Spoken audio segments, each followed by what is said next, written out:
I hear people say that soft skills are mainly for service desks and soft skills are mainly for customer service teams, and that you don't need them if you work elsewhere in IT or in any other department.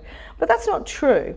Soft skills actually, well, they help us interact with other people. They help us actually come together as a team and be a cohesive team. So soft skills are incredibly important. It's also said and thought that soft skills can't be trained, but that's not true either, because soft skills can be trained, and in fact I've got 5 that can definitely be trained. So let's look at the first one, shall we? Communication. By communication, I mean active listening. That's something that you can learn and evolve and develop over time. The ability to listen to your audience, the person that you're speaking to, and paraphrase what they say and show that actually their thoughts and their concerns are your priority. There's also the ability to communicate in the language of the audience as well. That again is something that you can develop. Not just the language, but I'm also talking about the media that the audience prefers too. Some people like videos, like you maybe. Some people like to read something though. And what about another skill? Time management. Don't you get irritated by the person that's always late for every single meeting? The person that's late every single morning? Okay, maybe the person that's only late every now and then. Maybe you're that person. I know I can be guilty of being the person that's late every now and then. But you understand the effect that that's having on other people. People are relying on you to be on time. So time management is definitely something that can be learned. And I'm talking about punctuality there, but I'm also talking about managing expectations.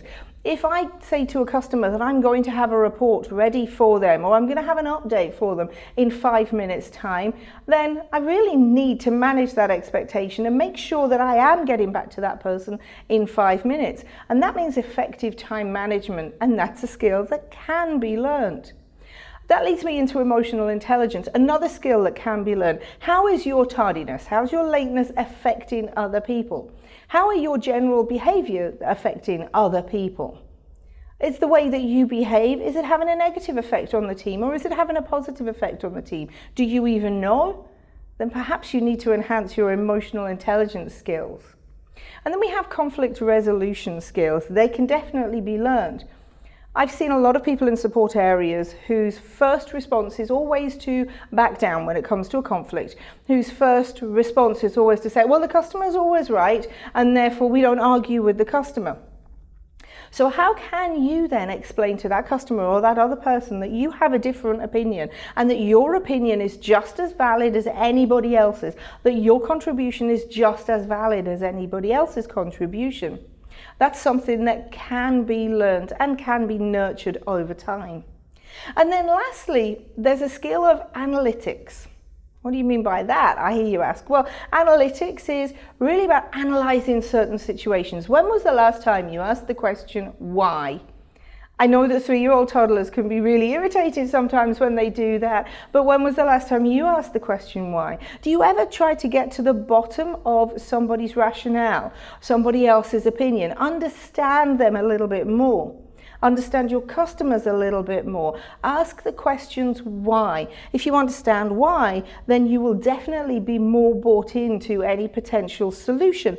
And that means that when we talk about our service desk, when we talk about any IT person, we want them to have an analytical mind. We want them to ask those questions, because it's only by asking those sort of questions that will actually learn, that will teach you, that will actually enhance your understanding of your environment around you.